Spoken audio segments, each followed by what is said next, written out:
Bueno, muy buenos días a todos, les agradezco la invitación y digamos esta cordial bienvenida. Bueno, ya lo mencionaba aquí el maestro, bueno, soy ingeniero agrónomo de formación y en algún momento pues también estuve trabajando con cuestiones forestales. Me invitaron hace algunos años a trabajar con algunos cuates allá en Zihuatanejo, Guerrero. Trabajé con lo que eran aprovechamientos madereros, ya tienen bastante razón. He trabajado un poquito con frijol, un mejoramiento genético y demás, ¿no? Y recientemente, ya con lo que estoy especializando, pues estoy trabajando en el área de suelos, digamos, primero en conservación de suelos y después en aspectos de química de suelos. Y es de ahí donde surgen estas ideas, ¿no? Tenemos la pérdida de fertilizantes amoniacales. Bueno, hay que tener en cuenta que el principal nutriente que se aplica en la agricultura pues es el nitrógeno. Digamos, dentro del proceso de producción es el que más cuesta, es el más caro de todos, y es porque, digamos, el nitrógeno no tiene un ciclo como el fósforo, no tiene un ciclo como el potasio, es decir, no es un mineral como tal. El nitrógeno tiene que ver a fuerzas y exclusivamente con cuestiones biológicas. El nitrógeno, digamos, en términos generales, la atmósfera pues es prácticamente puro nitrógeno. Ustedes, no sé, a los muchachos tal vez que son los que están más metidos en estos temas, cuando van y escuchan que en los temas de autos, que dicen que para que su vehículo tenga más rendimiento, pues meten el nitrógeno a las llantas, porque tiene menor peso molecular y las llantas pesan menos. No sé, algunos lo han escuchado, aunque sea por error. O si no, pues en el tema de las películas, ¿no? Que le meten el nitro pues, al carro para que corra más rápido.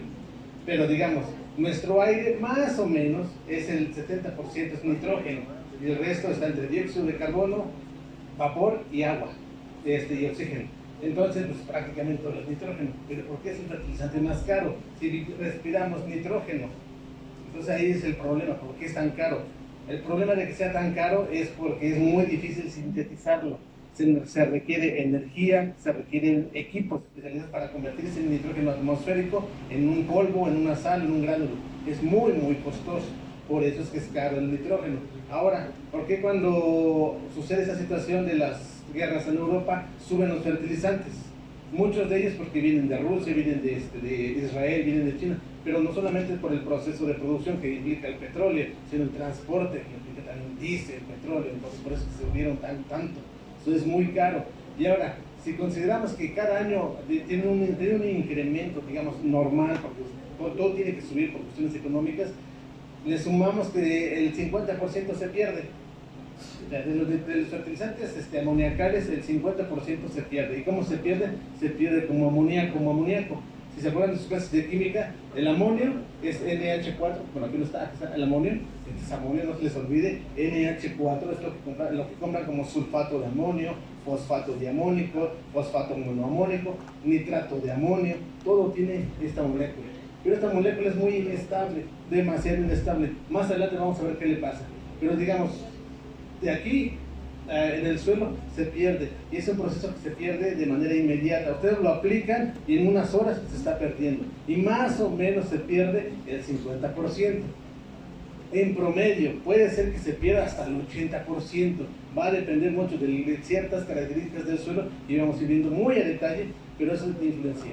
Ahora, digamos, los fertilizantes para el 2022, de los amoniacales, el más barato, 5,000 pesos la tonelada, el más caro, 54,000 pesos la tonelada. Esto es en México. Y tenemos estos datos que son de cuando hubo un incremento digamos, en el costo. Han bajado un poco, pero no mucho. Y entonces, digamos, imagínense, estar perdiendo 2,500 pesos por aplicación de nitrógeno sin considerar fósforo, potasio y micronutrientes. Y ahora, eso es por hectárea, y considerando que le estás metiendo una tonelada. Imagínense, digamos, no es nitrógeno como tal, es sulfato de amonio o es urea. Y a eso le sumamos que la urea tiene un 46% y el sulfato de amonio un 20-21%. Pues los costos se hacen mucho más altos. Ahora imagínense, si ustedes están asesorando un rancho de 200 hectáreas, un rancho que produce caña, y en una dosis de caña que más o menos es de 300 kilogramos de nitrógeno, imagínense perder 150 kilogramos. Eso ya es un mineral, imagínense. Es decir, si los van a tirar, pues mejor regálenmelos a mí, ¿no? No funciona así. Entonces la idea de este tipo de trabajos es buscar que ese fertilizante no se pierda tan rápido en el suelo, que le dé tiempo a la planta de comerlo. Digamos, son reacciones químicas netamente. y la reacción química le va a ganar a la reacción bioquímica. Y eso vamos a verlo un poquito, muy general, pero lo tenemos ahí adelante. Aquí tenemos, digamos, un esquema muy general de lo que es un panorama de los fertilizantes en México. En México, los azules son los que tienen que ver con nitrógeno. Los que no son azules son del resto de fertilizantes. Entonces, imagínense, tenemos este es nitrógeno en forma de urea y el resto son los otros fertilizantes. En México, el principal fertilizante es la urea. De allí viene un poquito del es el sulfato de amonio y el resto son los otros, ¿no? Cloruro de potasio, ¿cómo se llama el otro? Sulfato de potasio y demás.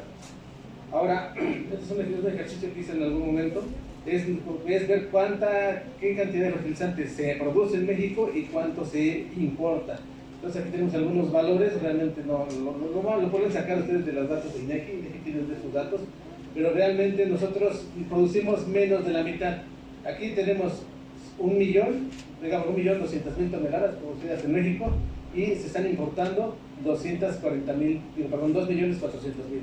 Entonces, eso ya pesa. Imagínense mover fertilizantes desde Rusia, China, a México y que se esté perdiendo, es bastante ineficiente. El principal problema de esta pérdida se debe a una reacción química, y no es cualquier reacción química, es la reacción química más simple del universo, del mundo, es la que nos da, digamos, es la maquinaria con la que funcionan todas las cosas en el mundo, y es el pH. Digamos, históricamente nos han casado con el pH, que el pH es, ¿cómo se puede decir? El pH tiene una importancia muy relevante en ciertos, en X o en Y procesos, pero realmente no están así. ¿Qué pasa a ustedes si les cae limón en la cara? Están tomándose un refresquito o algo, les cae jugo de limón y se empiezan a deshacer, ¿no? Si les cae en el ojo, pues nada más le van a pegar al grosero que les hizo así, pero realmente no les pasa nada. ¿O qué les pasa cuando toman jugo de naranja, jugo de lima? Nada. Entonces, ¿y qué pH tiene? Tiene un pH de 2, tiene un pH de 3, pH de 1.5, lo que sea, ¿no? Pero ¿qué pasa si a eso les llega que una gotita de ácido clorhídrico con el que lavan los baños, o una gotita del ácido de batería? Entonces inmediatamente su ropa le va a salir un hoyito, y si les llega a la piel y son muy sensibles, se va a irritar y va a empezar a carcomer. Entonces, digamos, como tal, el pH realmente no tiene una relevancia muy importante. Su problema es los efectos en las reacciones químicas. Ahí sí tiene un peso bastante fuerte. Entonces, no es lo mismo hablar de un ácido débil que de un ácido fuerte. Pero bueno, aquí básicamente son los mismos ejemplos. Es un comparativo de los nitrogenados y los no nitrogenados. Entonces, aquí tenemos que casi el 75% es puro nitrógeno. Y el resto, pues tenemos magnesio, potasio, calcio y otros. Y de este 73%, ¿cuáles son amoniacales y cuáles no son amoniacales? El verdecito, el 64%, tienen que ver con amonio. Ureas, nitrato de amonio, sulfato de amonio. Y el resto, pues son los nitratos. ¿Y cuál es el principal nitrato? Pues nada más hay uno. Está entre el nitrato de amonio y nitrato de potasio o nitrato de calcio. No hay más nítricos. Los demás, bueno, y el ácido nítrico, por supuesto. Y de ahí en fuera el resto son amoniacales. Entonces ahí nada más para tener un panorama muy general. Y los costos, ¿no? Aquí están los costos. El más barato pues vale 7,000 pesos y el más alto vale 30,000 pesos. Dijeron ahí, lo barato sale caro. Y pues el fertilizante que no se pierde, al menos no por ese proceso, pues es el nitrato de potasio, pero es el más caro. 30,000 pesos en promedio la tonelada. Imagínense, que ahora se preguntarán por qué son tan caras las cosas. Pues ahí está una de las explicaciones. Los insumos son los que hacen que el valor se agregue. Que el valor se incremente. Y para que no se les olvide, ¿no? Las condiciones de pH es el principal problema por el cual se pierde el amonio en nuestros suelos. Suelos que tengan pHs mayores de 7 y suelos agrícolas entre 8 y 9, vamos a tener problemas de pérdida de este fertilizante. Ya suelos de 10, 11 ya son otras cosas, ya son suelos, ya complicados para la agricultura. El amonio lo han hasta veces le han puesto hasta cuernitos al amonio, le han dicho que si tú aplicas amonio al suelo lo vas a acidificar. Entonces hay gente que no apliques amonio, ok, está bien, pero dentro del proceso de descomposición de los residuos orgánicos, el primer paso es se rompen las proteínas, se liberan los grupos amino, se rompen los aminoácidos y empiezan a convertirse en amonios por un proceso que se llama amonificación, y es un proceso natural. Entonces Como tal, el proceso que acidifica el suelo pues, es toda la mineralización, y como tal, la aplicación del sulfato de amonio no acidifica, primero se pierde y ya después pasa otra cosa, ¿no? Aquí tenemos, ¿no? En relación a pH. Este es uno de los principales problemas que hay en las zonas cañeras, en el estado y digamos en todo el mundo, es la clorosis férrica. Bueno, se asocia a la clorosis férrica, pero también hay otras clorosis que van de la mano, principalmente clorosis con metales, o mejor dicho, deficiencias asociadas a metales. ¿Cuáles metales son? Si se acuerdan sus tablas periódicas, eso es básico, el agrónomo debe tener ahí en su cabecera una tabla periódica, esa fuerza. Entonces, y exactamente cada día se levantan y la saludan y a chambear. Metales, el principal problema es hierro, podríamos tener este problema con zinc, manganeso y cobre, porque son metales. Pero ¿qué pasa con magnesio? En la literatura dice que el magnesio tiene también una presentación así de este tipo de clorosis, pero ¿podría ser o no podría ser? ¿Qué se les ocurre? ¿Cómo es el magnesio? ¿Dónde está? ¿Es un metal o es un no metal? ¿O qué es el magnesio? ¿Es un gas móvil? Para que lo piensen tantito, ¿no? El magnesio es un metal, sí, pero no es un metal como este, es un metal alcalino térreo, es decir, es un metal que está en suelos alcalinos, y como tal no vamos a tener un problema de este tipo. Entonces hay que tener, digamos, dedicarle un ratito a las cositas que vimos en la secundaria. Y aquí está, ¿no? Un ejemplo de los pHs. Les decía yo, como tal el pH no tiene un efecto sobre la vida de la planta, pero sí tiene un papel fundamental en las reacciones químicas que le dan sustento a la planta. Entonces aquí, por ejemplo, pHs. Tenemos diferentes formas químicas. En algún momento lo van a ver, pero bueno, realmente no es el tema de la plática, pero al menos sí nos da un panorama. Que el pH transforma pHs ácidos, ácidos fosfóricos, después tenemos los iones de fosfato y demás, ¿no? Y hasta tener el fosfato que vean que aplicamos. Este fosfato se presenta en condiciones ya más alcalinas. Si ustedes aplican fosfato, ácido fosfórico en un suelo alcalino, pues se va a convertir en este fosfato, en automático. Y después va a reaccionar con otros elementos y va a quedar indisponible. Hay una reacción de precipitación, precipita y ya no funciona para la planta. Este es el otro ácido más importante que tenemos. ¿Quién lo conoce? Bueno, no es un ácido pero es su precursor, es un ácido. Dice que le da, es la materia prima de todos los procesos biológicos. ¿Quién es el ácido que se genera a partir de estas reacciones? A ver, química básica, al menos lo vieron por error en química orgánica. De hecho, los que tomaron, ¿quién ha tomado coca el día de hoy? ¿Ya no toman coca? Pepsi. ¿Algún otro refresco? ¿No? También sirve, que tomaron chela, pero es muy temprano para meter, pues no lo hagan. Es el ácido carbónico. El ácido carbónico es el precursor de los carbonatos y carbonatos y CO2. Es, digamos, la lluvia ácida es ácida de forma natural por la presencia de ácido carbónico.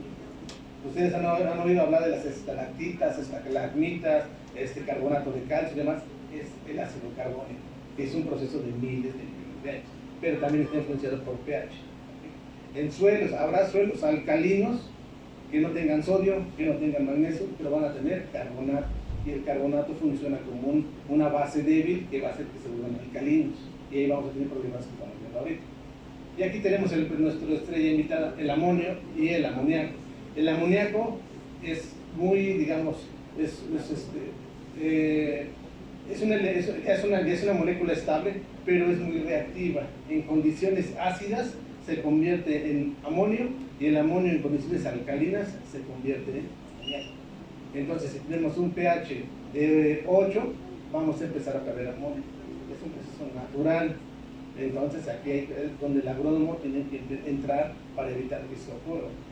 Digamos, la principal forma era bajar pH, pero es muy complicado. Lleva toneladas de materia orgánica, lleva toneladas de azufre, de sulfato de hierro y demás.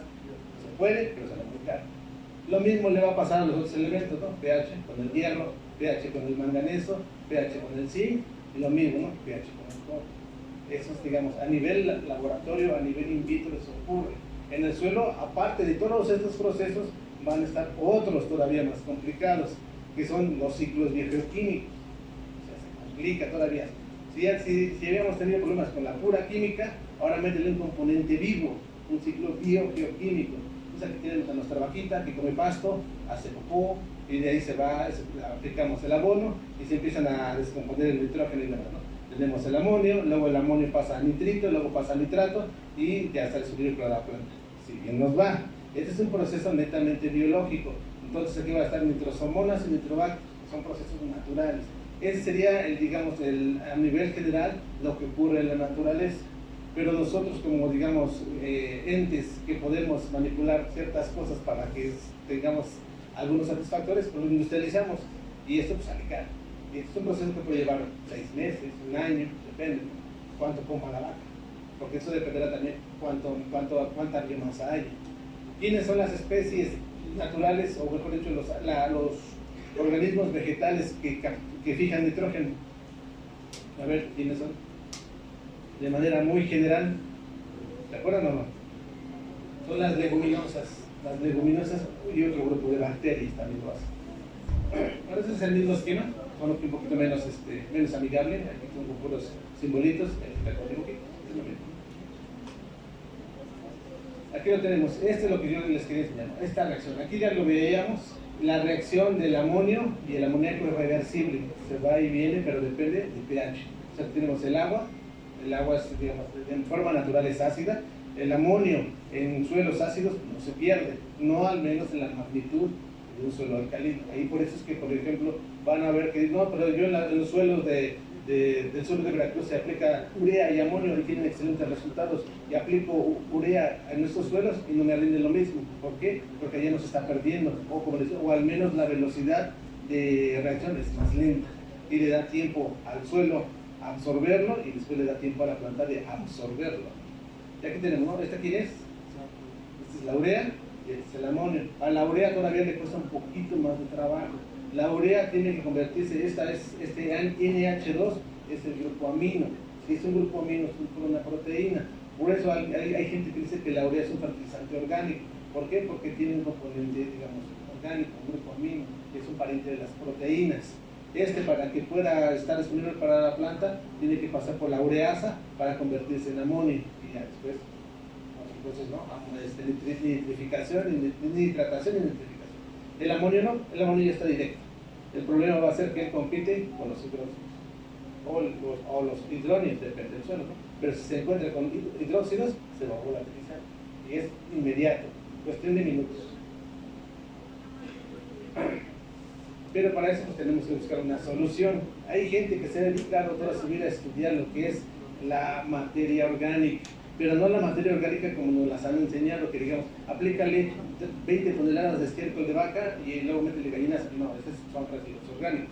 A este nivel han llegado a identificar las moléculas, pero a nivel ya un carbono orgánico que ya no reacciona, es un carbono que simplemente es como si fuera una armadura, es estructural, ya no es reactivo químicamente.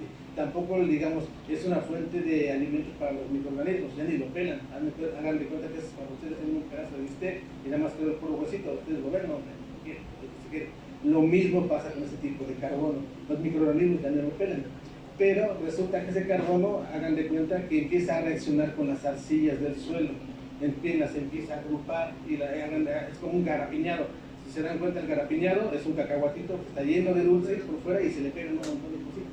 Lo mismo pasa con este complejo organomineral. Va a empezar a absorber algunos iones y entre ellos, digamos, las cargas naturales del suelo, los suelos son reactivos. Esa reactividad ocurre en las arcillas y esas arcillas son minerales, así como el cuarzo, la calcita y demás son minerales, pero se le llaman minerales secundarios porque ya son pequeñitos y son reactivos químicamente.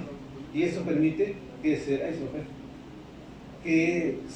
digamos, no se pegan porque no hay un pegamento como tal, es algo físico, hay fuerzas, digamos, electroquímicas que hacen que lo positivo se pegue con lo negativo y lo negativo se pegue con lo positivo a su vez. Hagan de cuenta que es como un imán, por eso aquí lo representan como un imancito.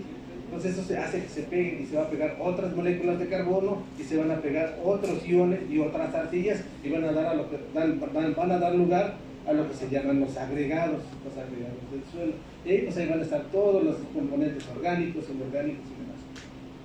Es aquí donde toma relevancia el tema de la volatilización.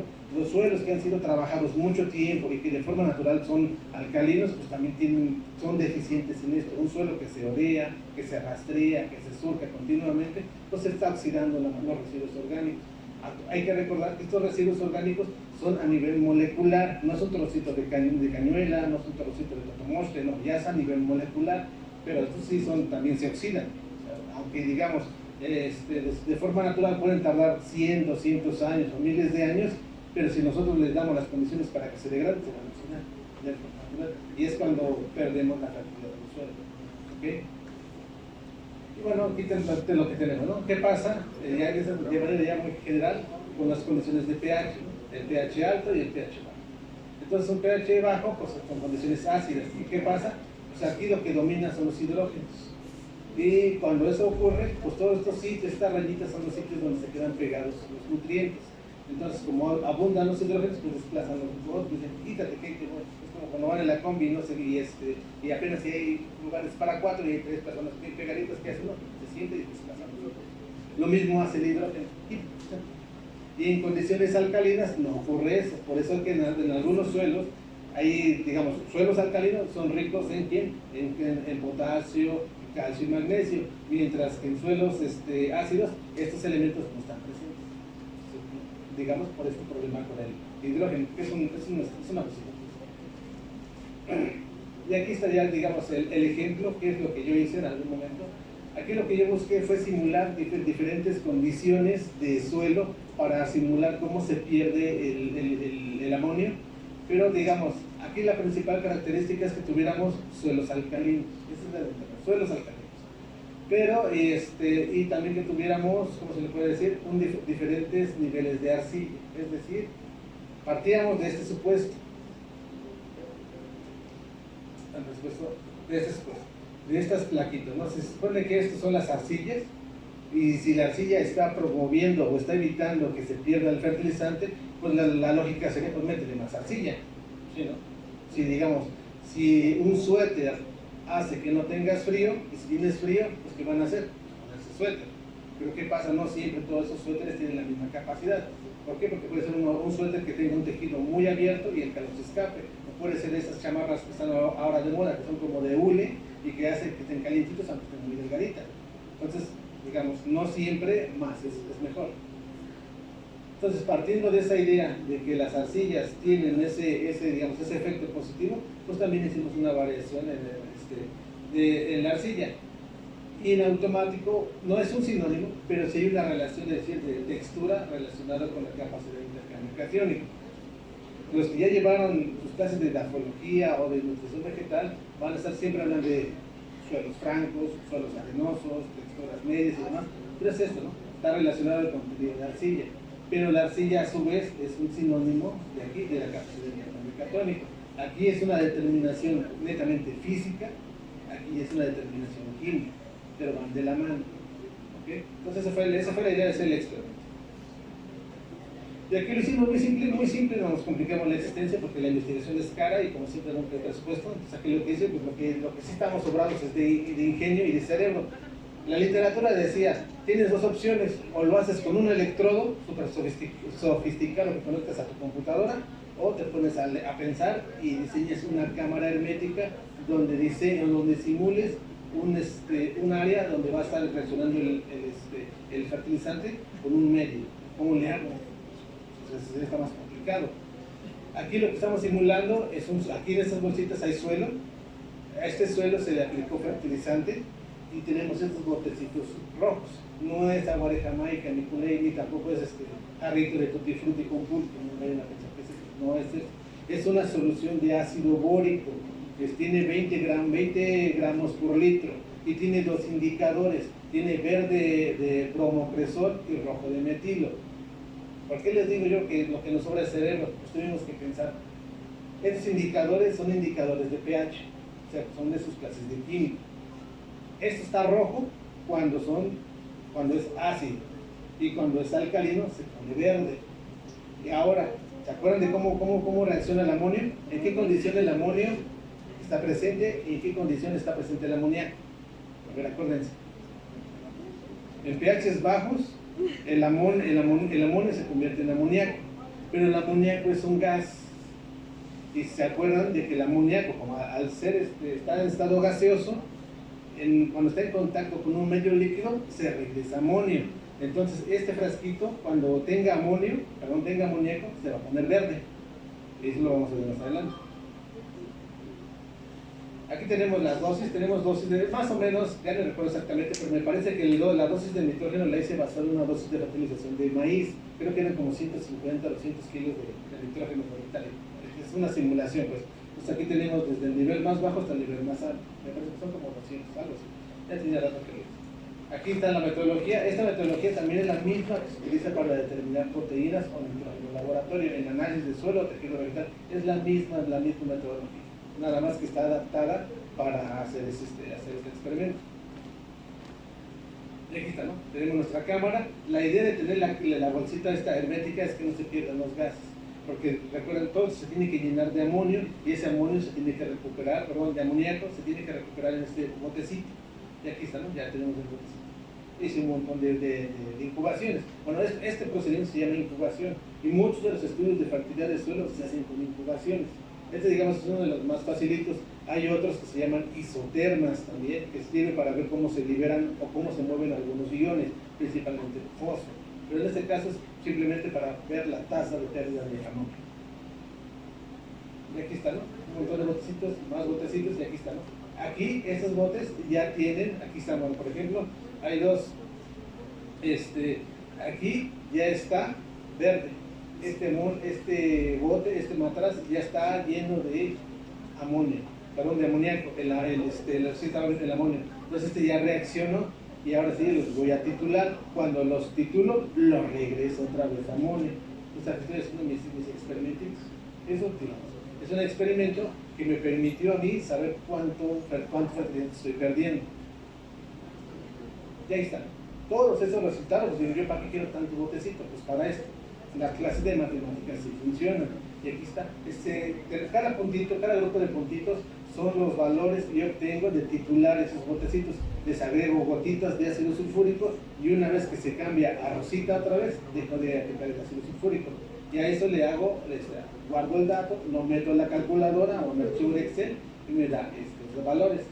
Y después, como si se acuerdan, las dosis son crecientes, es decir, tiene 1, 2, 3, 4, 5, también mis resultados tienen que ser crecientes, puede ser de 2, 4, 6, dependiendo digamos, de la proporcionalidad de los datos.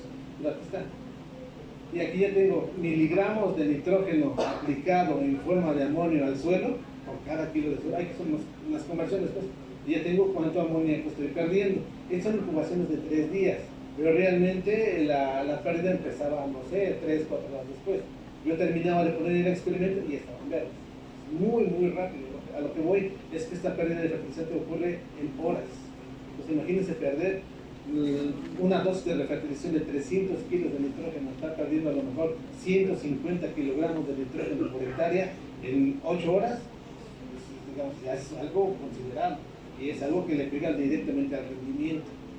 Entonces, no, porque no le da tiempo a la planta de absorberlo, le cuesta. La planta apenas está reaccionando cuando ya se perdió, le ganó la reacción química. Y es de ahí cuando la importancia de al menos cuantificar qué podemos hacer, ¿no? Entonces, digamos, es un estudio exploratorio para ver cómo se comporta. Ya sabemos qué ocurre, pero ahora hay que ver cómo se comporta. No en todos los suelos funciona igual. Es decir, estas tasas se mueven. Aquí tenemos la tasa de volatilización, este valor se mueve. Y digamos, aquí la arcilla es 12.5, 17, está subiendo. Que le subamos el nivel de arcilla, la tendencia es la misma, exactamente lo mismo. Aquí en las ecuaciones, lo mismo, se sigue moviendo, y la arcilla se sigue incrementando. Entonces, ¿qué quiere decir eso? Que de manera independiente, en un suelo arenoso, en un suelo franco o en un suelo arcilloso, se va a perder amonio. O sea, eso es inevitable, se va a perder. Lo que sí podemos decir es que se puede perder de diferente forma.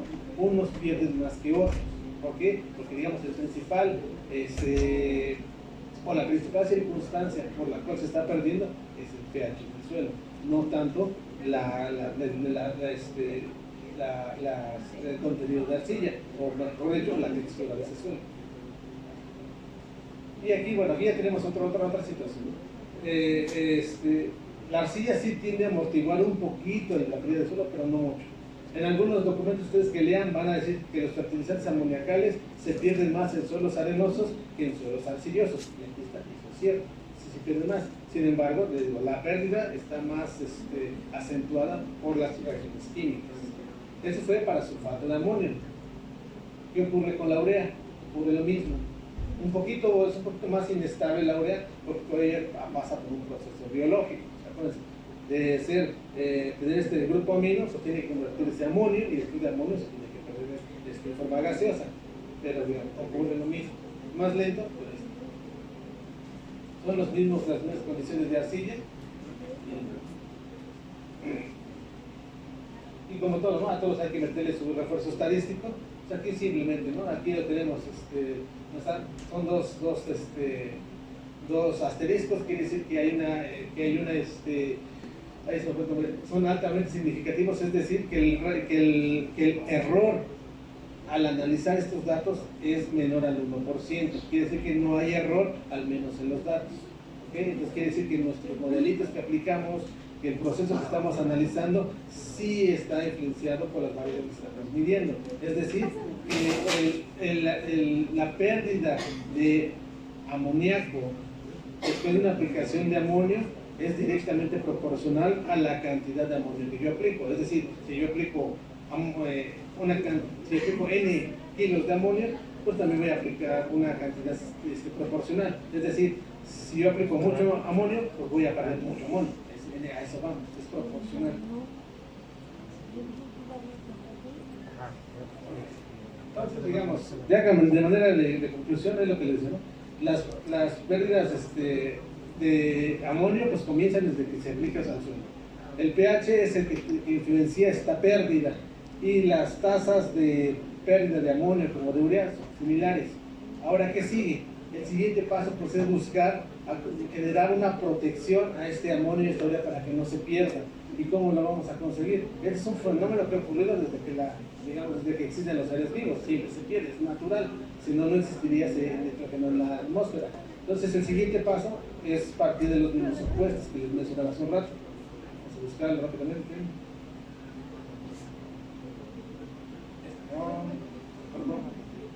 Es este. Es buscar la forma, o mejor de hecho ya existe. Yo un día que no tenía nada que hacer, estaba yo sentado pensando en la inmortalidad del cangrejo y dije, ¿por qué hay que estar pensando en el amonio? ¿Por qué se pierde? ¿Qué ocurre?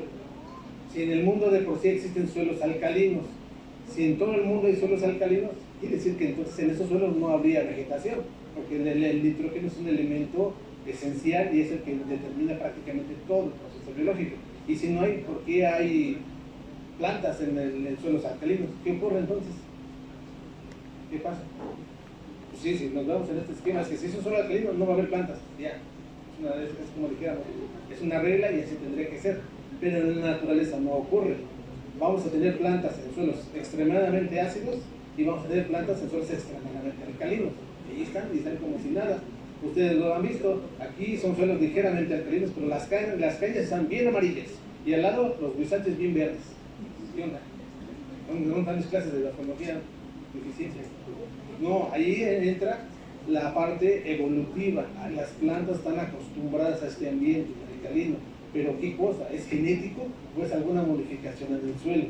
Pues son ambos. Todo el suelo, como los organismos vegetales, evolucionan de manera conjunta.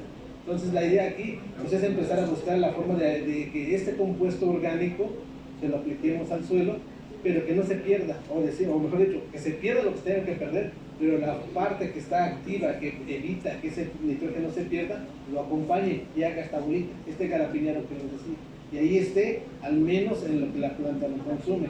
Les decía, este carbono puede durar miles de años, cientos de años, pero con que me aguante un ciclo, me aguante 6 meses, o al menos 3 meses en lo que la planta consume este carbono, este nitrógeno esté presente.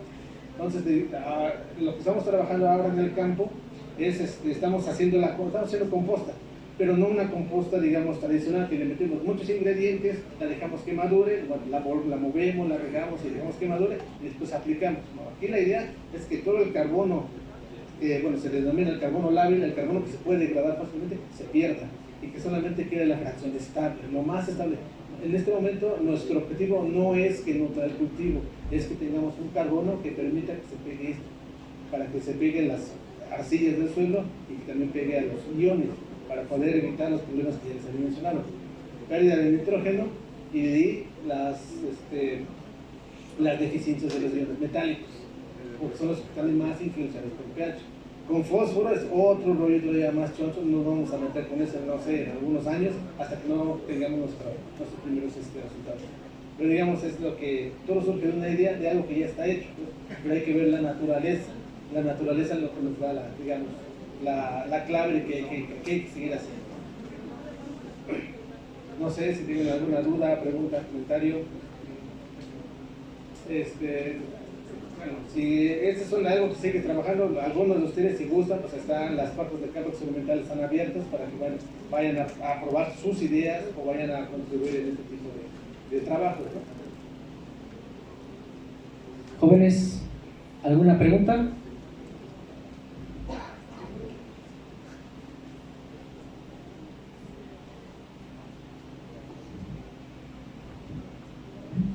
¿Qué tal, Inge? Muy buenas tardes.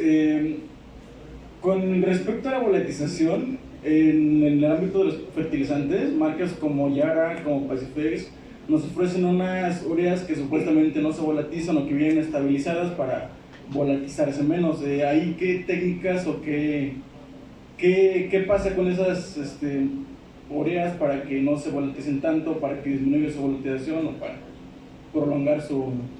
Sí, bueno, de hecho, digamos, químicamente van a pasar por el mismo proceso, se van a volatilizar, no hay de otra, o sea, pero sí se pueden reducir la volatilización. Por ejemplo, el que yo conozco y he usado es el sulfato de amonio, de lenta liberación. Es un sulfato que viene compacto, viene comprimido, entonces esto evita que se vaya disolviendo poco a poco, o sea, a lo mejor químicamente es lo mismo, pero ya la forma en cómo lo preparan físicamente, o sea, está comprimido, pues se va a disolver más lentamente. En el caso de los que tú mencionas, no los conozco así físicamente, pero puede ser nada más eso, un diferente arreglo. Por ejemplo, has tomado ¿cómo se llaman? Las cápsulas, son XL3, no sé, no me acuerdo, hay unas capsulitas de que tienen unos chochitos adentro. En ese caso, por ejemplo, ¿cómo le hace el fármaco o la farmacia para que tú te tomes una medicina y llegue a los pulmones? Si el problema es si llega a la panza. O sea, de entrada, la capsulita es una protección física para que al menos llegue a tu barriga y ahí se empieza a degradar. Pero los chochitos tienen otro encapsulado, un microencapsulado. Una vez que llega al estómago, pues unos se van a ir, o tienen que ir, pero otros sí van a llegar al torrente sanguíneo, todavía en forma de cápsula, y van a poder llegar al órgano de interés. Entonces hay una línea de investigación que es los microencapsulados o los nanofertilizantes. No es otra cosa más que protegerlos, darles esa cubierta física o química para que no estén tan pegados o no dependan tanto de las reacciones inmediatas. Una protección de todo como su armadura. A lo mejor digo, si es un fertilizante de alta tecnología, pues podemos pensar que ya lleva una cubierta. Lo que se me ocurre a mí, así de entrada, es que se está comprimido y se está disolviendo poco a poco. Es lo que se hace en sulfaminote, porque yo lo he comprado y así es, son bolas y es como la urea, pero es sulfato de amonio. Si tú comparas el sulfato de amonio tradicional, lo echas en agua y se disuelve, no, se pierde. El que viene así en bolitas, tarda, no se disuelve pronto. Ahí tienes que estar de fuerte, pero se disuelve. Y al final se va a degradar, pues, pero al menos le das más tiempo. Lo que buscamos es tiempo. Entonces solo vería literal la compresión y la fórmula en la que están hechos.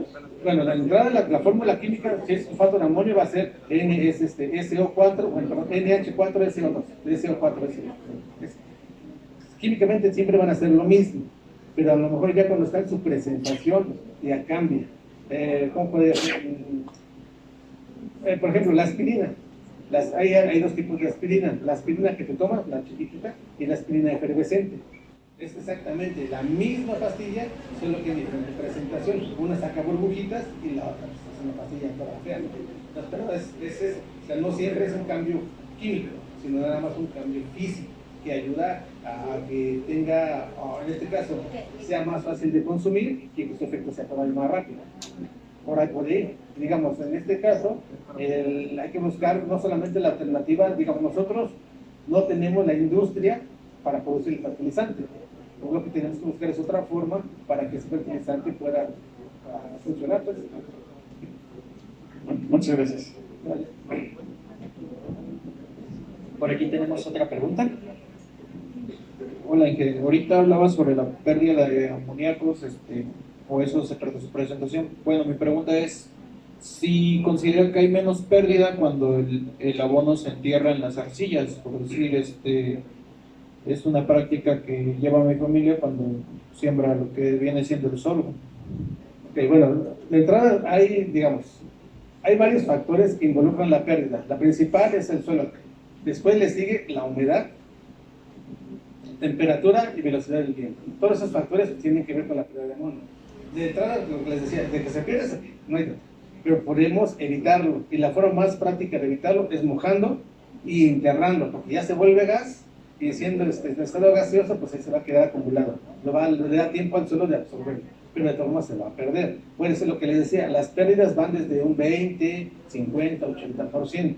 Entonces tú podrías reducir a lo mejor una pérdida, aunque le bajes un 10% a tus pérdidas, pues ya son billetes.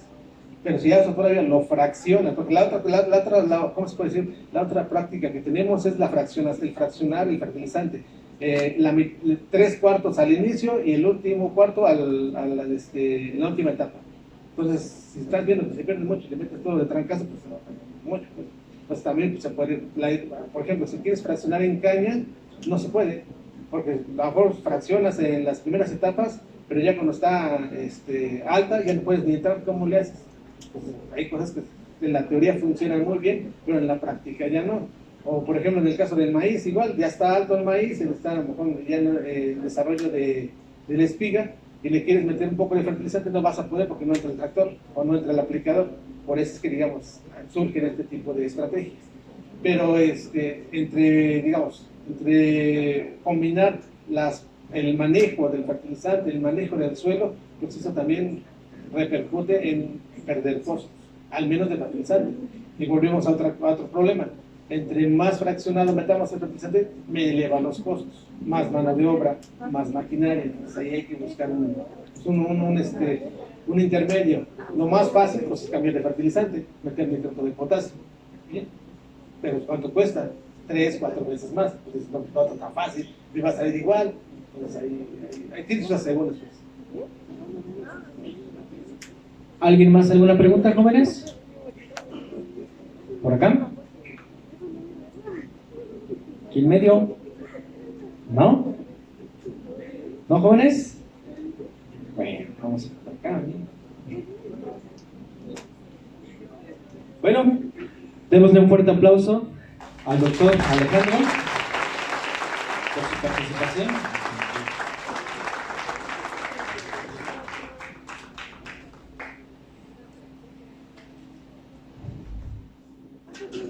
Muchísimas gracias por su participación, doctor.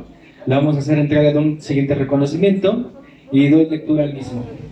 La Universidad Autónoma del Estado de Morelos, a través de la Escuela de Estudios Superiores de Jalostoc, otorgan el presente reconocimiento al doctor Alejandro Pérez Rosales por haber impartido la conferencia Pérdida de fertilizantes amoniacales, dirigido a la comunidad de la Escuela de Estudios Superiores de Jalostoc en la Semana de Agronomía, el 23 de febrero del 2024, en el auditorio de esta unidad académica. Atentamente, por una humanidad culta, firma Dr. Gregorio Baena Delgado, titular de la dirección de la Escuela de Estudios Superiores de Jalostoc.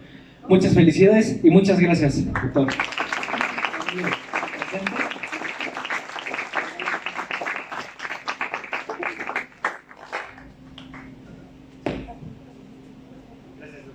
Démosle un fuerte aplauso.